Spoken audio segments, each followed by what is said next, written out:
Are you a social worker who has started your own clinical private practice and you're running into difficulties now? Are you thinking about starting a clinical private practice? If so, you're going to want to listen to this video before you do so because I have seen several mistakes that social workers make when starting their clinical private practice, but they typically find out about them way too late and then they're in some trouble.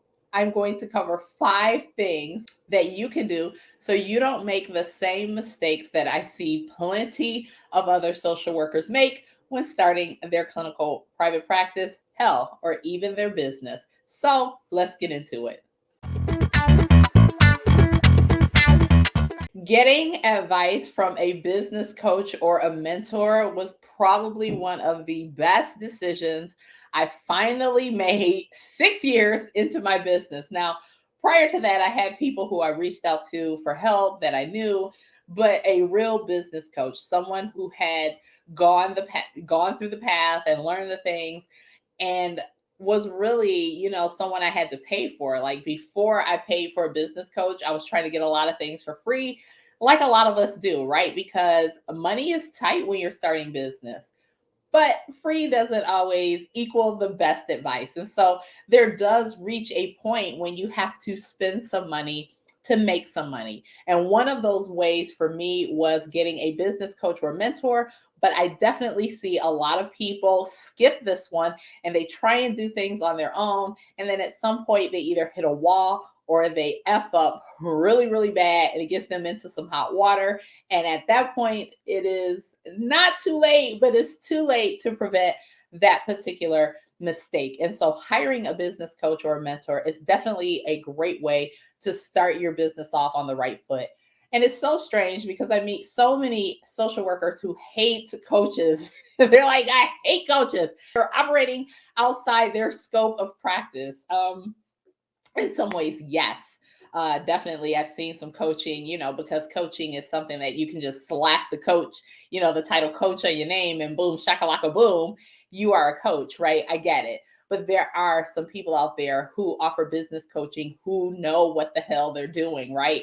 And they charge a certain rate and they're worth every penny because they give you insights into things that you may not know. They help you definitely miss some of those gaps and help you to prevent some of those errors that you might make if they weren't around, right? And so business coaches can definitely be valuable. And I definitely want to change the narrative on that because I have definitely made great strides in my business by paying a coach, more than one coach. Once I figured out how well coaching works, I was definitely paying for the coaching, paying for the courses. I think last year, I spent probably about $10,000 on business coaching and help. But it definitely has a greater return of investment for me because I've watched my business grow by leaps and bounds, right? And so getting a business coach or mentor is definitely going to want to be on your list of things to do so you don't make some of the same mistakes that I made and many of the other clinicians I've worked with have made themselves. The second thing, now we've covered this topic in the video, how to start your clinical practice like a pro. We've also covered this topic in how to start your digital course or digital online business as a pro. And so writing a business plan, you must effing do it. Listen, I get it. Business plans and the thought of writing one seem very daunting. I know when I first thought about a business plan, I was thinking about what is labeled as a traditional business plan, right? That big, thick one that you kind of use to get investments and to get loans and to do all of those things. But there is a business plan that's suitable for someone who's just starting. It's much more, it's much simpler. It's called the lean business plan. And it is the type of business plan template that I use typically when I'm working with clinicians and starting their private practice. It identifies 9 key areas of your business. And I've added a few more key areas that I know people need to kind of flesh out as they get into business according to what type of business they're starting. So if you're starting a clinical private practice, there are things you need to flesh out. And then if you're starting a digital online business, there are different things that you need to flesh out, since those are two very different business models. But nonetheless, a business plan can help either one of those people, or anyone for that matter, going into business, figure some things out. And you definitely need to do one if you want to have clarity and not make some of the mistakes, again, that I've made and plenty of the clinicians I've worked with have made as well.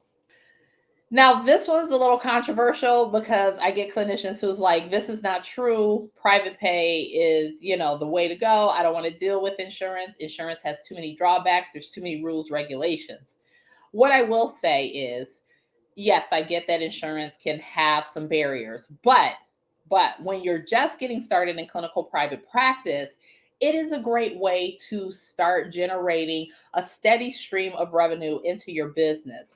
I think I've said this before on other videos.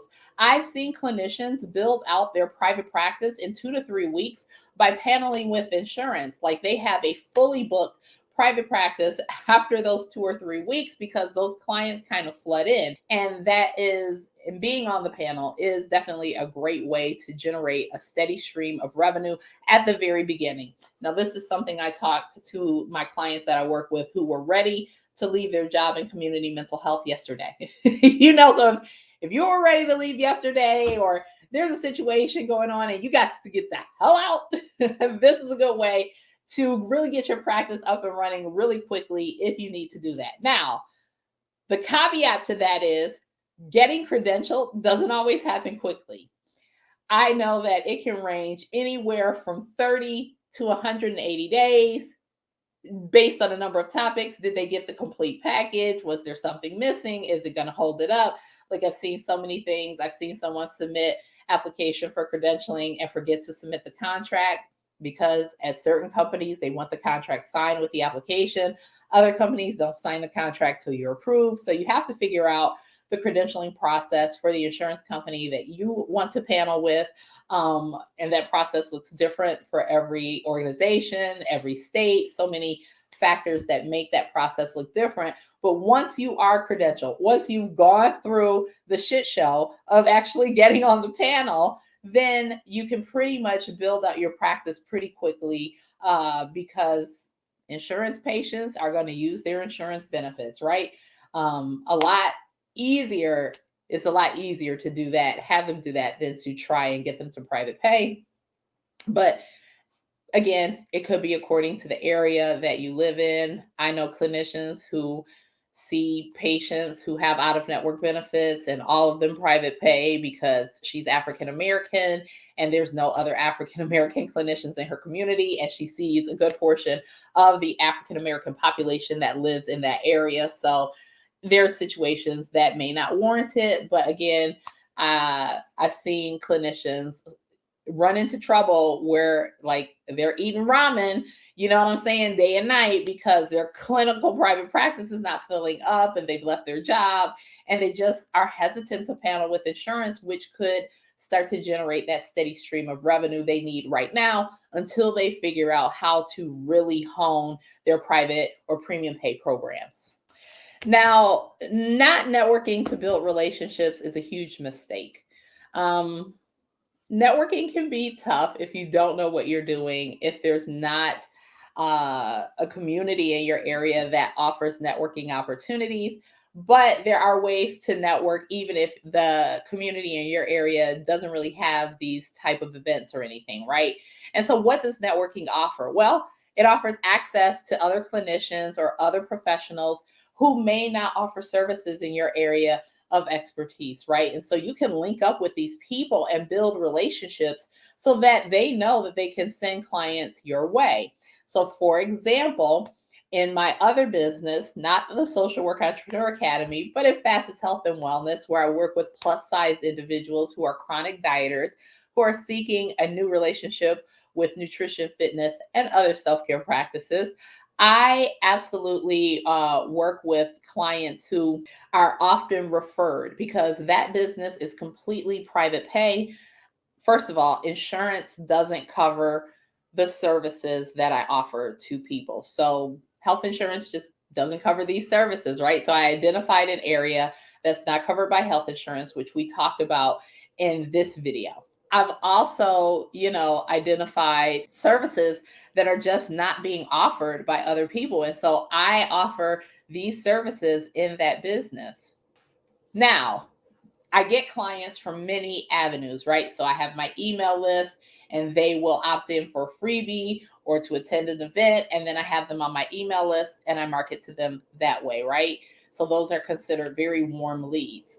For my cold leads, I have a YouTube channel. I have an Instagram that I talk to people on and I share my own personal journey with my issues around these particular things and finding someone or finding a workout program or a health and wellness program that was really suited to me and my needs as a person who's in recovery from binge eating disorder, right? And so by sharing my story, I connect with people, but I also attend networking events that I connect with other clinicians who are actually doing clinical work with many of these patients, right? And so while I'm not doing the clinical piece, I have that knowledge as a social worker of the work that they're doing inside of their clinical work, but then I help support them with the behavioral modifications that we work on and really being their coach and really holding them accountable to implementing the change in their life that maybe their clinician just doesn't have the time or is outside of their scope of practice to do, right? I'm a certified personal trainer, a certified health coach, along with, I have those certifications along with my social work degree. I am not a licensed social worker. That is another story I'll share with you on why. But you don't always need to have your license to be a social work entrepreneur. There was no reason for me to get that license for the work that I do. Maybe I'll get it one day. I don't know. But, whatever. I don't really need it to do what I do. Now, with that being said, I get a lot of these referrals and I understand the work that they're doing. And that was really important to me as a health and wellness coach, right? A certified health coach. But networking is huge because a good portion of that business was based on referrals from clinicians who are working with people who need to implement behavioral changes that they knew I could help them do, right?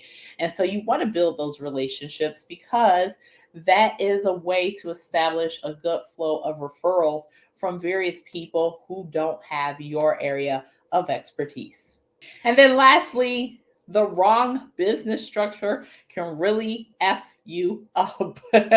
I know people, so let me tell you a story. I've talked about this so many times. Clinicians many times want to go right out and start their PLLC or their LLC based on the type of business that they have.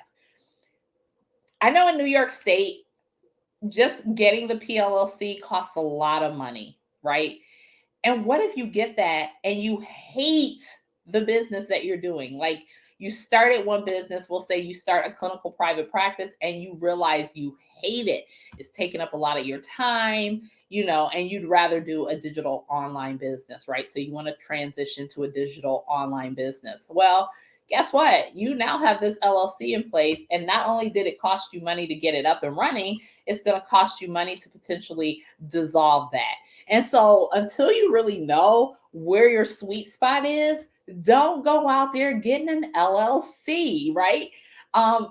Or I see clinicians who run out without any guidance. They get the LLC and then they come and they try and panel with insurance. And they're like, I got my LLC. Well, guess what? Insurances don't panel LLCs, they panel PLLCs. And so you ran out and you kind of went all willy-nilly and got this business structure that is not well suited to the type of business that you have. The same thing with, starting as a sole proprietorship, but you have all of these assets and all of these things that you may need to protect, right? through having your business be a limited liability company or a LLC, right? So there's so many things that you want to think about when you're starting your business structure, things that you want to consult a business ally on. And you don't want to start your business with the wrong structure, because typically it means you paid a lot of money to get it and you're going to pay a lot of money to get rid of it. And that is a lot of wasted money that nobody has time to be wasted in business, because you just don't. Just trust me, you don't. And so there you have it. 5 mistakes I see social workers make when starting their clinical private practice.